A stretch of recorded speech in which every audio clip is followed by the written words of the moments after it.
is the Motovation Podcast, hosted by Laurie Joy Kingwell and Krissy Vann. That's me. And we're taking you on a little off-roading. And every single week, we're going to be joined by our dope friend, Richelle from True Grit Moto. Woo! Hey, I floss. And every week, we are going to ask each other stupid questions, and we're going to answer them. And why, you may ask? Because we can. All right, this is your Motovation Off-road edition.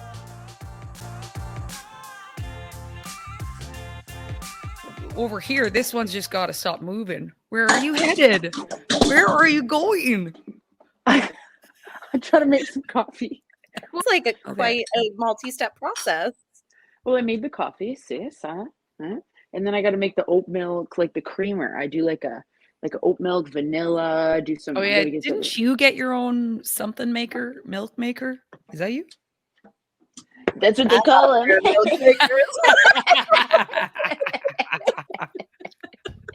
God, we're gross. I love it. Oh my God, played. you really set that up. Never does. Never. That's gonna make the cut. Never does. Should we start with the dog poop? Definitely. Is that how we're going to really kick this off? Yeah, you want me to start with the dog poop? Yeah, who do you think's questions that? This is one of those moments where the question, you get the email, and I laughed just reading the question. Yeah. I was trying to come up with some really good ones because there's lots of things that happen when this happens. Okay, so my question to you guys is, and to the rest of the world, really, because I see this all the time, and me personally, I handle it quite differently than I would think I actually would. What do you do? What is your reaction when you accidentally step in dog shit? You know what I'm saying? Well, first off, I don't know who's deliberately stepping in dog shit, because I love how you emphasized accidentally, like you accidentally step in dog shit. And I'm like, well, I don't know who's deliberately walking around being like, splash, like, there it is. Make sure you don't miss it. Yeah, they're like, oh, I found one, hopscotch. Like, so my immediate is fuck. And then, but why? Like, to all the dog owners out there that aren't picking that up, like, but why? And then it's like, how do I fully scrape this out? Because dog shit is so intense. Smelling. So intense. Yes. And God forbid you don't know, and you don't really get the full experience until you say get in your car, and now that dog poops like on your mat just enough that you're like, oh no. So like, it's immediate fuck, and then like all bets are off. Like, this has got to get itself righted immediately, because the domino effect of where that can go if you don't take immediate action. Although Marley had got dog shit on his tail actually when we came back from the cabin from Christmas, and we were in the car, and I had him wrapped in a blanket on the drive home, and all of a sudden I kind of undid the blanket a bit, and we smelled dog poop, and we were like, oh no, something's happened. And then it was like on his tail, but we had to smell dog poop for like the last solid like half hour of the drive to a certain extent. And it was like, yeah, it was that. That's why they got rid of their dog. Yeah, that's why he's no longer with us. No. He's gone.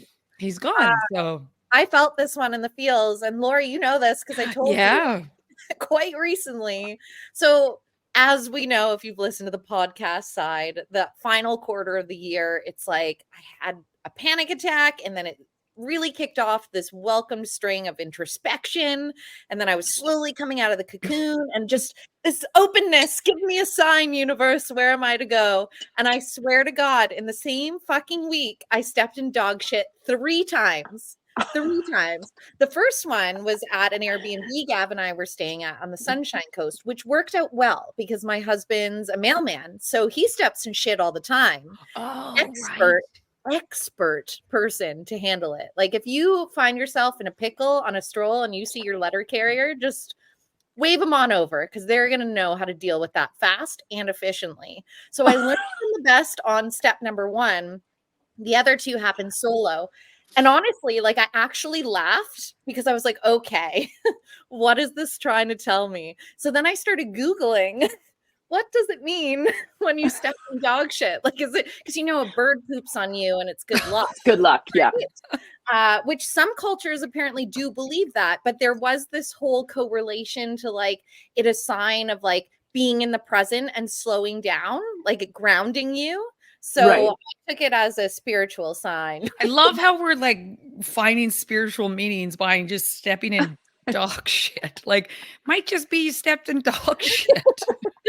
It just means you need to slow down. I don't know if this is I don't know if that's the guides like taking you on your journey. Times in the same week, you're like, true. I need to attach something to this narrative that's going to make me feel better about the odds of that are rare. It does make sense. It does bring you to the present. That smell immediately sure does. In the present moment. So it really wakens you up. Me personally, I think to myself, it's because I didn't pick up that dog shit that one time last week that I I just left it there. I deserved that. And sometimes I think, is that my dog's dog shit? Am I stepping in my own dog's dog? Is that my dog's dog shit? And then I go, yeah, probably. It probably is. Yeah.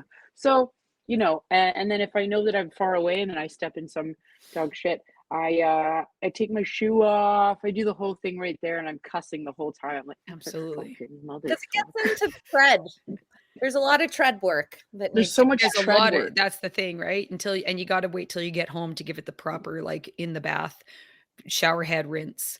Oh, we got needs a shower head brush that week. It was funny because for some reason Gav was like keeping it at first, and I was like, "We're not keeping a shit brush. Like this isn't happening 4 times." But it was like, in fairness to him, he was like, 3 in a week. The odds are not in your favor. Like, true, could happen again, it might, and it will. You're still honestly young. Before that, and by before that, I mean before that. Here we go.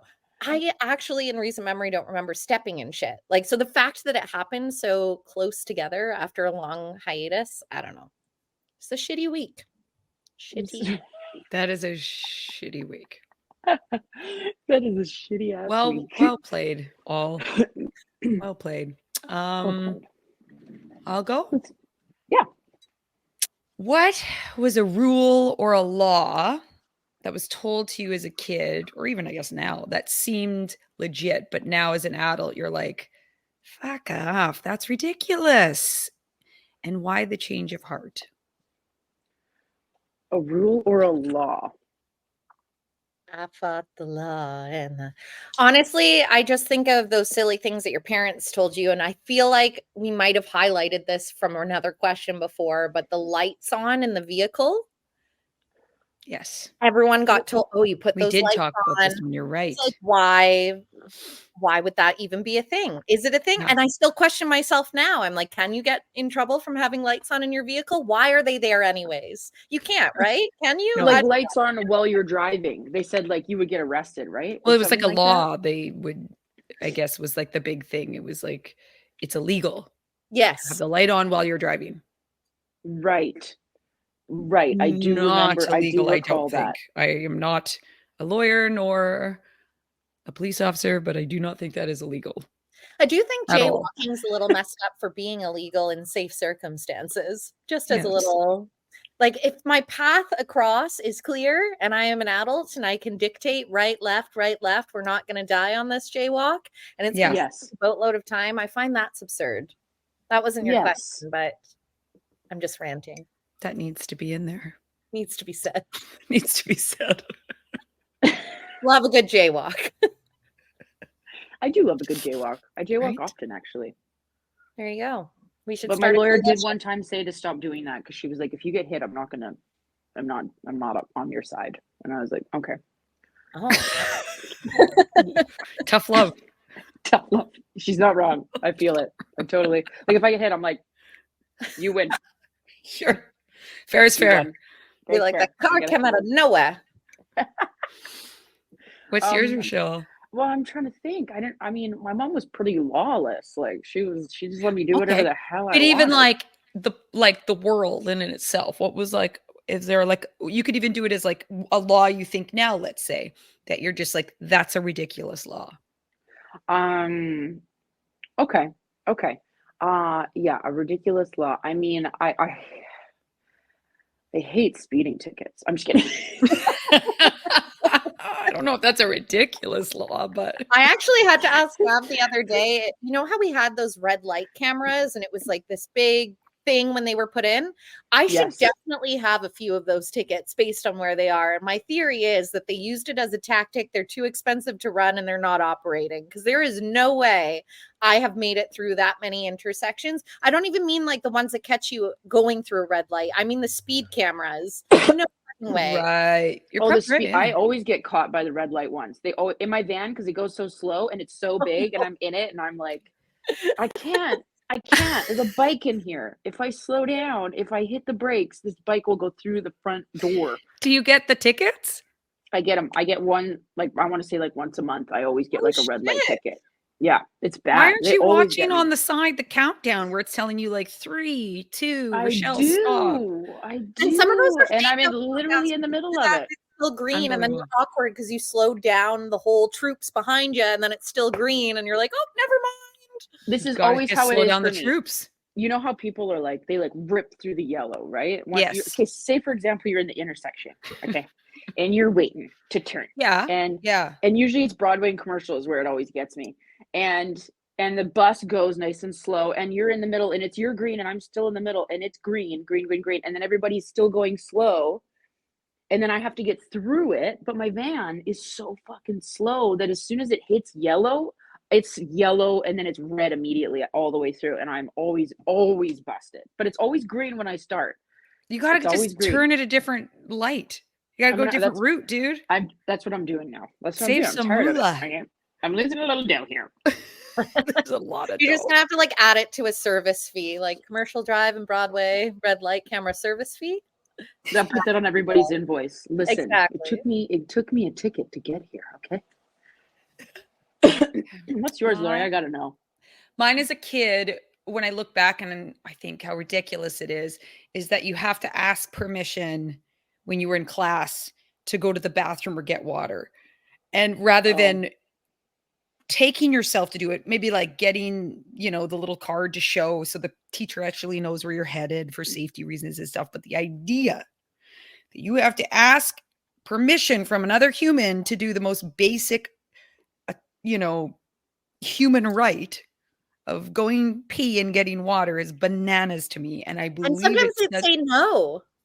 Absolutely. No, now's not a good time. No, guess what, ma'am? You don't get to decide if now's a good time for my I've had jobs bladder. where you've had to ask if you could go have a coffee or go pee.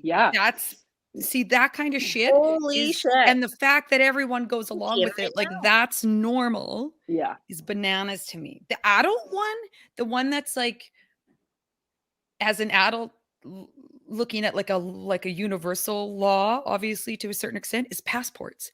The fact that other people get to decide where I get to go on this planet. Yeah. Because of this color of my skin or the culture that country I was born in, or all those different things, is bananas to me. They actually, this is highly relevant right now because they just released the top most powerful passports. Because obviously, depending on where you're from, you have Canada is one of the top ones. Yeah, exactly. No way. Yeah. Why? Because we seem the safest. So, and we have the money at least to spend. We are a low risk of threat because we're scared and apologetic as humans. I'm sorry. Yeah, I'm just here to like have a pina colada. Just, I swear. And if I bump into you, I'll say I'm sorry. Everybody wins. Hearing you say pina colada going on a hard left, but it just takes me back.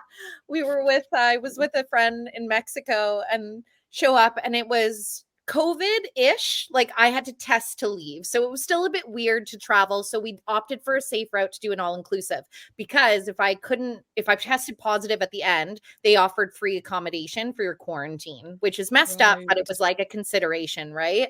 Yeah. And so we show up, and it's just the type of people that travel there. And this guy marches up to the bar and basically cuts in line in front of us. And he goes, I'll take a pina colada. heavy on the colada.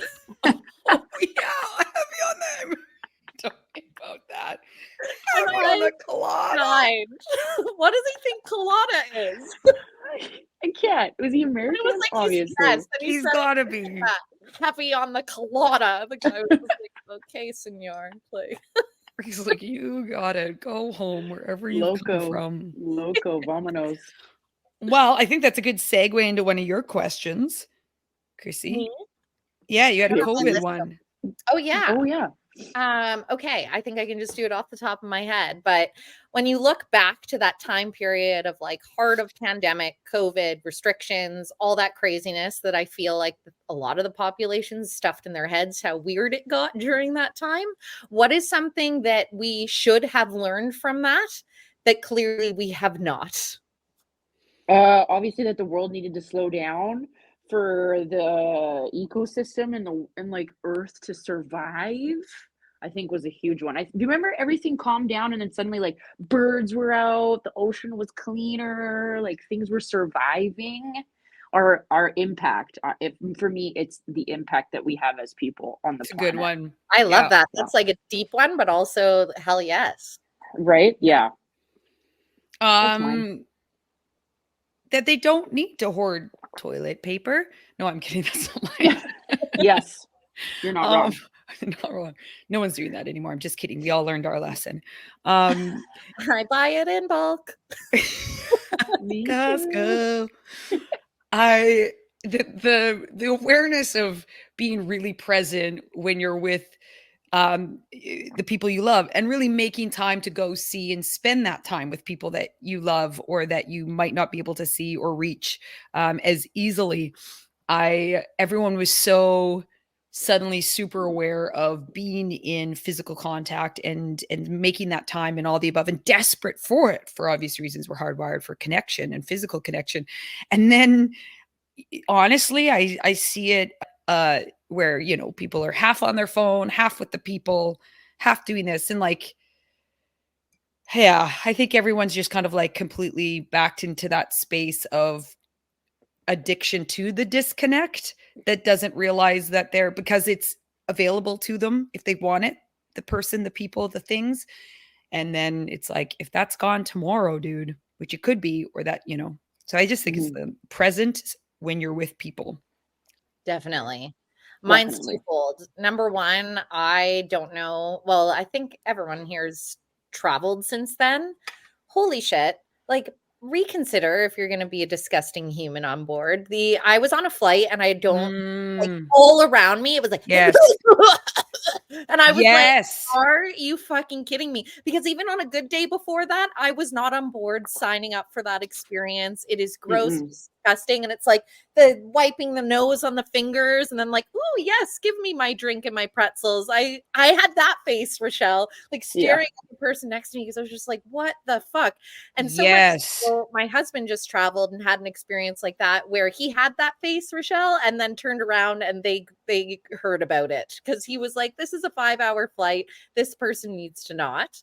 Yeah. And then the other thing is like a little bit more on the meaningful side, but the amount, like the world stopped and I still, and again, this comes from a place of like gratitude, etc., because I had my job, which meant I had income and I understand it was like financially the hardship people experienced. I don't want to discount that. I'm aware of that.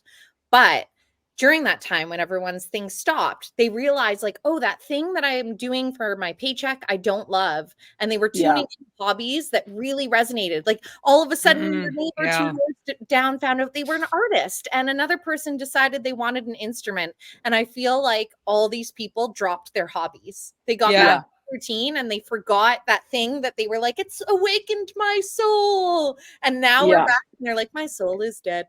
It's still so pressuring. Like even for me, like COVID pretty much launched True Grit.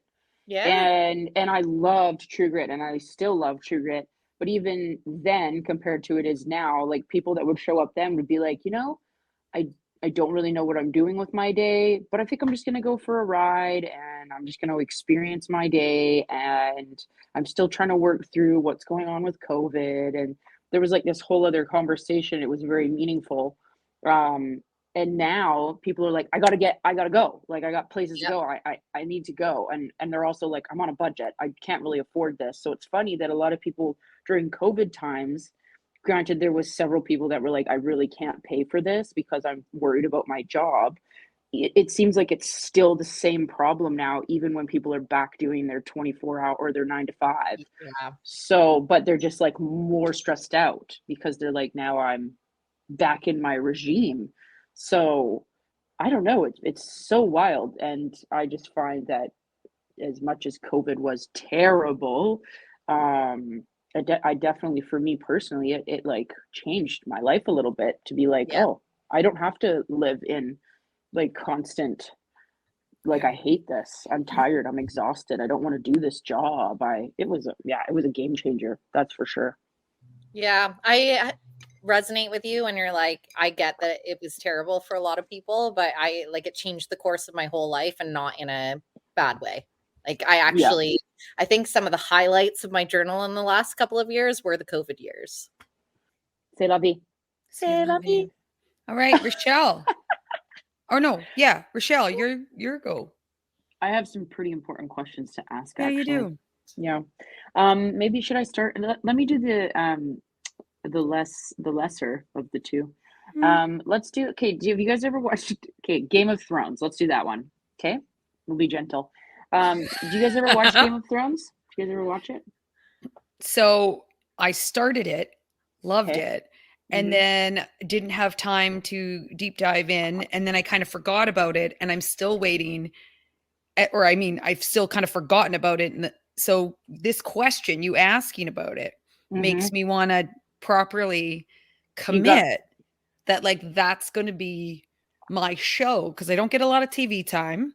But I love when you just have this like solid series that like every night, that's your like treat, is the new episode. And there's like 19 seasons that I get to. It's not Grey's Anatomy.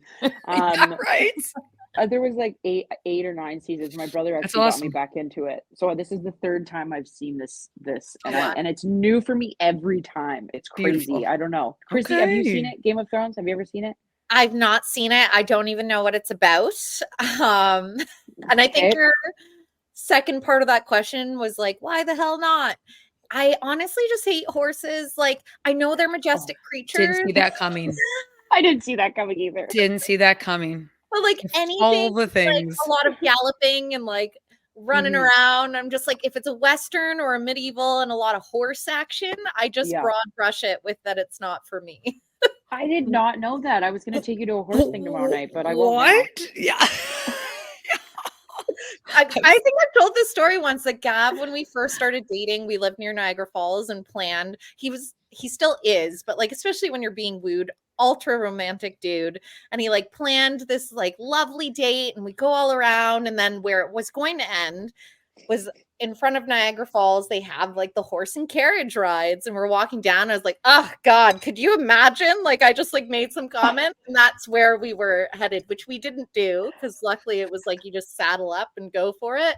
But I was like, that would be the most terrible thing. Like, ugh, they smell. And like, did he say anything? Was he like, definitely, that's where we're going, baby? Like, that's where I was proposing. And it's like everything that comes with it. No, it's not for me. Yeah, I get that it's not for you, but to not watch. Gav's watching all of them. I didn't. I was like, that's the horse thing. Too many horses. Too many horses. You know what? There is, to be fair, a horse in pretty much every episode. Okay. But I mean, after all. So I can't even ask the original question, which is which one you guys would want to bang. Definitely the horse. Krissy, is there a lot of? Well, here's the thing: the Frost guy. I don't know. I just know the Frost guy, and he's like very sexy. The king of the dead. King of the dead. So I do the Frost guy with the like long, dark, curly hair that watches the wall or something. Laurie, are there any gingers? Yeah, I'm gonna do them all. I was gonna say, does that like the fact there's a ton of gingers? Does that make you more interested? Does that what does it call it? Like replace the dislike of horses? You know, it peaks enough to watch. Pique some interest. Okay. There's so much that goes on. There's lesbians. There's like Middle Eastern lesbians. There's sea lesbians. There's incest. There's incest. Within, I think it's like the first episode, isn't it? The whole thing is. I was like, I think it's the first scene or something. Yes. They really let you know what you're in for. There it is. Yeah. Who would you lay with? Daenerys Targaryen, obviously, the Queen of the Dragons. Okay, she's very nice. Her, yes. But I'm also Khaleesi. Isn't that Khaleesi? She's the Khaleesi, of the Dothraki. She's incredible. Yes, she's incredible. And I heard that she was actually sick during the filming of it, which is even more incredible because she nails it as an actress. She just slays it. Like, what do you mean? And there's like had a cough, or she had like an actual illness. I think something had happened during it where she got like really ill. Yeah, like a physical illness that she was like almost incapable of filming, but she still filmed. Oh, I don't know if we should cheer that. We're like, way to go, girl, power girl. And you're like, I think she probably should have rested. Yeah, the old if you're sick. We have that westernized culture. Yeah, where we're all just like, yeah, badass. She pushed through being super sick. And we're like, she probably should have. Wait a second. She probably should have taken care of herself. But also, we are thankful that she shared her gift with us. She's well. Millions of whatever the paycheck was probably helped soften. Oh, yeah. Down there, like, there's this one actor. His name is Joffrey, and he's like the most hated character in the whole thing. Yes, right. And he's like literally a nobody now. Really? Yeah. But we just mentioned him, so he's somebody. Yeah, and if you were that person, I think there's merit to like having a really successful run in a series. I don't know what they got paid, but let's assume you get compensated well, and then you get to go back into obscurity and live your life and ride into the sunset. Like that. I kind of like to become a nobody after a big, I want to be fucking somebody, man. If I'm going to be in that shit, I'm going to be everywhere, baby. I'm going to be in a Ferrari to my next show. But you can't be in a Ferrari and a nobody. So you can be in a Ferrari and people leave you the fuck alone. So like, you're in a Ferrari. Yeah. I was in a Walmart commercial recently. Okay. It's launching. Stop. I'm taking it. This is where you started your model career. Was this a commercial? Is it a print ad or is it a commercial? Well, here's I don't know, actually. No, this is a good question. It was a print, I think, but it's going to commercial, and it's office supplies for Walmart, and they dressed me up in the gayest outfit that anybody could ever put me in. I look like Ellen DeGeneres selling vacuums back in the 80s. Yes. It was literally the worst. And I got to go back. I asked them for the photos. I was like, can I have those photos, the ones that you guys took of me? Because they set me up in like actual Walmart clothes, right? Where they like pick things from Walmart and they do it. And they said, I'll tell you one outfit right now. Okay. It was light beige suede boots, zip up style boot. Okay. Gosh, a Wrangler pant that was gray. Okay. A dark brown faux leather belt. Okay. A tuck in baby blue and white blouse tucked in. Okay. And for the topper, a forest green overlay sweater. Yeah, we need those photos. It was bad. And because the underlay blouse would constantly like wrinkle, I couldn't move. So I just was standing there like this. I am loving this model for you though, but that's hilarious and I can't wait to enjoy I need to see you in this. I was sitting around a bunch of boxes doing like I was on the search for something, and they were like, okay, now get ready. Now look at the computer and then look at us and kind of smile past us. And I was like, and then he was like, no, that's too excited. Stop. Calm it down. And I was like, okay. No, you look sad. Stop it. And I was like, what the fuck? And you couldn't even see the boots because I was surrounded by boxes. It was a lot. I would do it again. You just need to keep doing these things and bring all the stories this way. Truly. It's super good. I loved it. I need to start a new segment, the Model Diaries. Model Diaries.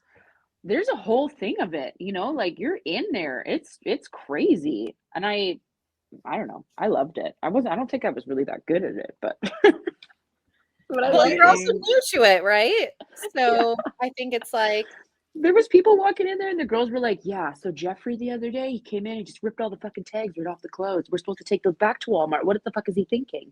He just came in here and he was like the man and he had his cologne on. And I was like listening to them all. And I was like, this is gold. I'm like taking off my clothes, making sure the tags are on there. Like, oh, don't do that. I like fully like ripped one of the little tags that says like 3230 on the, it's like the sticker. Yeah, don't be a fucking Jeffrey. On your base back on. Who will know if you want to buy them? The 3230s of the world are disappointed. They are. You think of all the people in Walmart when you're trying clothes on, tags are ripping off left, right, and center. I see them on like the ground. You see tags, and I love everywhere. How like a commercial. It's like to go back into the Walmart store, like precisely. Yeah, they're like so sophisticated. Yeah, because going back to Gucci or something. Totally. That's what it felt like. It was very important stuff. Amazing. Well, that was a nice little off-road detour. Off of Game of Thrones we got there? Come on. Come on. I know. You just went off-roading with the Motovation Podcast, hosted by Laurie Joy Kingwell and myself, Krissy Vann. And of course, a special thank you to Richelle from True Grit Moto. Whoop, boss it. Never miss an episode by hitting like or subscribe. Connect with us on Instagram at Motovation Podcast and visit our website at themotovation.com. And in the meantime, full pegs, full throttle. I think this is good though. It's like healthy, you know, like people will be like, oh my God, I don't floss. It must be so hard not to laugh to get through this intro.